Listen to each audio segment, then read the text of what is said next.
친구야, 전쟁에서 3번이나 도망친 겁쟁이가 어떻게 역사상 가장 위대한 재상이 됐을까? 오늘은 중국 춘추시대 관중이라는 인물 이야기야. 이름은 관이요. 제나라의 재상이었고 그를 보필 받은 군주 제왕공은 춘추시대 최초의 패자가 됐어. 근데 관중의 인생을 들여다보면 이 사람이 어떻게 이 자리까지 올랐는지 진짜 놀라운 이야기들이 가득해. 먼저 관중과 평생 친구였던 포수가 얘기부터 시작할게. 두 사람의 우정에서 관포지교라는 사자성어가 나왔어.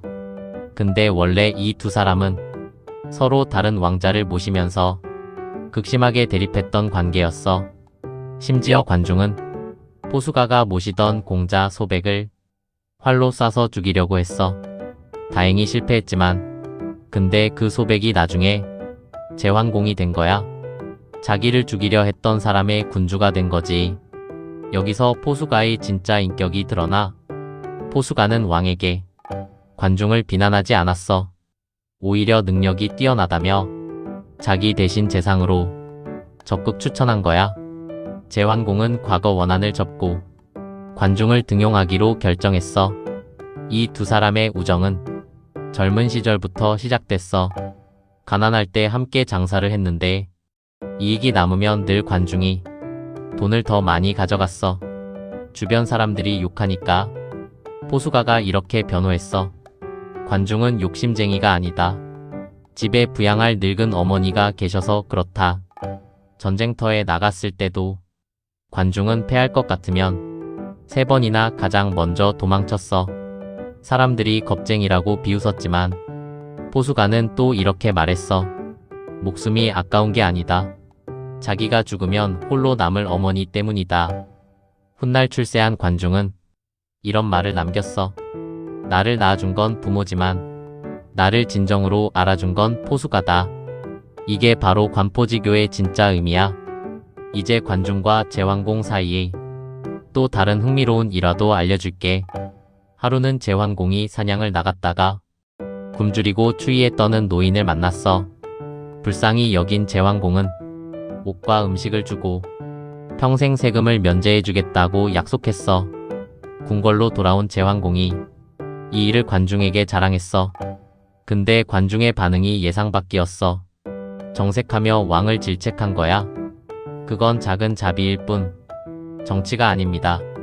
기분 내키는 대로 누구는 세금을 면제하고 누구는 걷는다면 국가의 법과 세금 제도가 불공평해지고 무너집니다. 개인이 아니라 국가 시스템으로 모든 백성이 굶지 않게 만드셔야 합니다.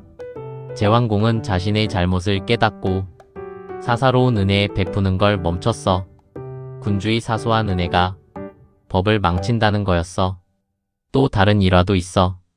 제왕공 주위에는 법을 무시하고 횡포 부리는 친인척과 신하들이 많았어.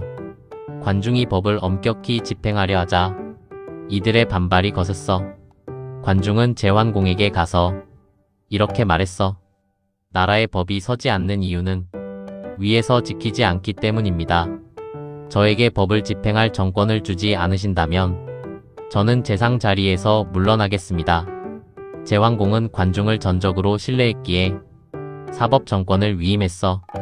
관중은 왕의 총신이라도 법을 어기면 사형에 처할 정도로 단호하게 처벌했어.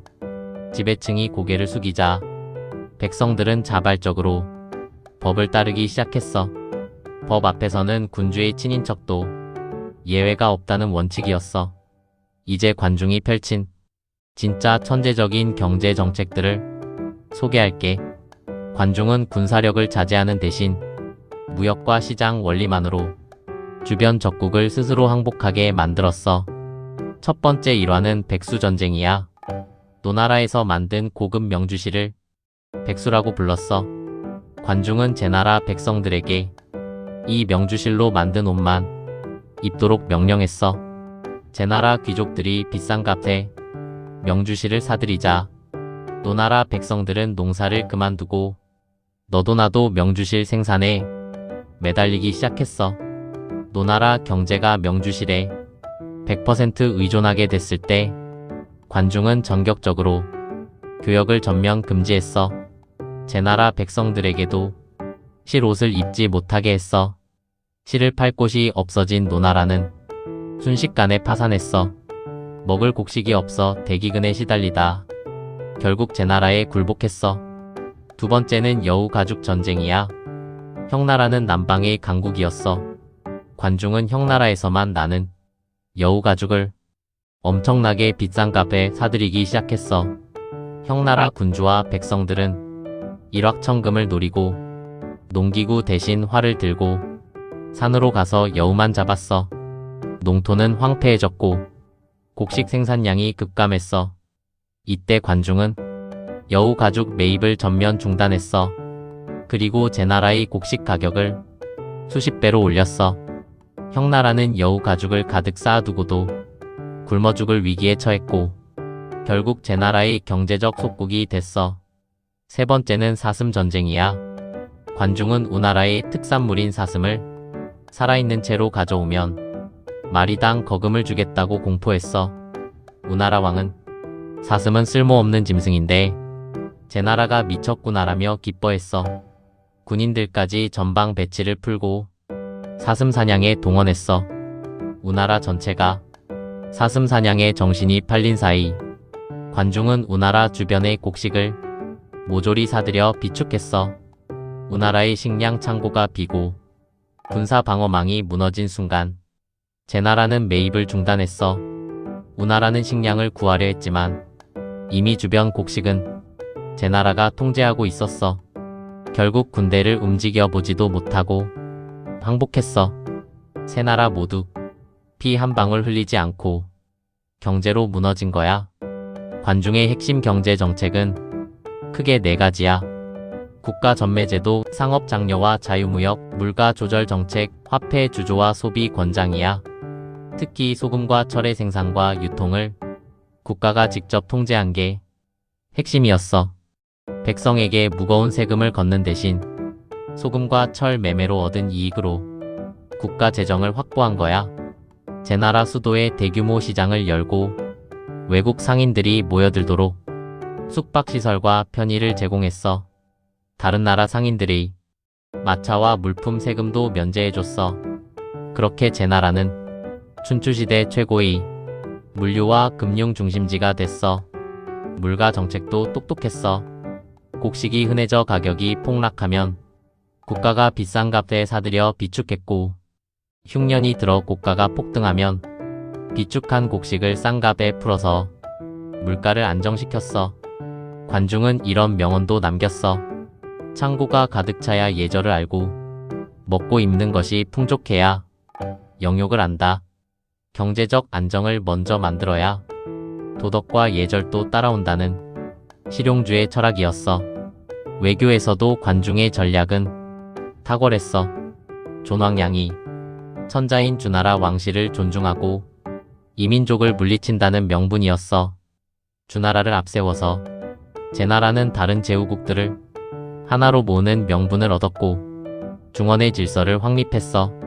공자는 훗날 이렇게 평가했어. 관중이 없었다면 우리는 머리를 풀고 옷소매를 왼편으로 입는 오랑캐의 지배를 받았을 것이다.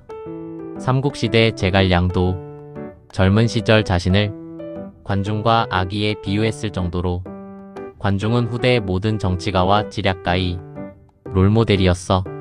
관중이 강조한 국가를 지탱하는 네 가지 기둥이 있어. 예, 의, 염치. 예는 사회적 규범과 질서를 지키는 것, 의는 부당한 권력이나 이익을 쫓지 않는 것, 염은 청렴하여 잘못을 감추지 않는 것, 치는 부끄러움을 알아 그릇된 길을 가지 않는 것이야. 이 네 가지 중 하나라도 끊어지면 나라가 기울고 둘이 끊어지면 위태로우며 셋이 끊어지면 뒤집어지고 넷이 모두 끊어지면 나라는 멸망한다고 경고했어. 지금 시대에도 곱씹어볼 만한 교훈이야. 근데 관중의 위대함과 별개로 그의 죽음 이후 이야기는 너무나 비극적이었어. 관중은 죽기 직전 제왕공에게 유언을 남겼어. 인간의 본성을 거스르면서까지 아부하는 자들을 절대 멀리하라. 그리고 자신의 후임으로 평생 친구였던 포수가를 추천하지 않았어. 포수가가 너무 도덕적이고 결벽증적인 인물이라는 판단 때문이었어. 근데 제왕공은 이 유언을 지키지 않았어. 제왕공이 늙고 병들자 간신인 여가와 수도가 궁궐에 높은 담을 쌓아 왕을 격리시켰어. 신하와 자식들의 출입을 막고 식사도 주지 않고 방치했어. 춘추시대 첫 패자로 천하를 호령했던 제왕공은 결국 침상에서 굶어 죽는 비참한 최후를 맞았어. 그가 죽은 후 간신들과 왕자들은 권력 다툼을 벌이느라 왕의 시신을 수습하지도 않았어. 제왕공의 시신은 2달 동안 방치돼서 방의 구더기가 들끓고 문 밖으로 기어 나올 때가 돼서야 겨우 장례가 치러졌어. 관중이 살아있을 땐 천하를 호령했던 군주가 관중이 떠난 뒤엔 이렇게 비참하게 무너진 거야. 관중을 평가한 역사가 사마천의 말이 있어. 시대의 흐름을 정확히 읽고 백성의 마음을 헤아려 실용적인 정치를 편 위대한 정치가 제왕공이 군대를 끌고 나가 제후들을 9번이나 소집하면서도 무력을 쓰지 않고 천하를 평정한 것은 모두 관중의 지략 덕분이었다고 사마천은 기록했어. 관중의 묘는 지금도 중국 산둥성 쯔보시에 있어. 그곳엔 관중을 기리는 중국 최초의 명재상 전용 기념관도 세워져 있어. 전쟁에서 3번이나 도망쳤던 사람, 친구를 활로 쏘려 했던 사람, 근데 그 사람이 역사를 바꾼 재상이 됐어. 진짜 능력과 진짜 우정이 만났을 때 얼마나 큰 일이 일어날 수 있는지 관중의 인생이 그걸 보여주는 것 같아. 도움됐으면 좋아요랑 구독 눌러줘. 다음에도 역사 속 인물 이야기 계속 가져올게.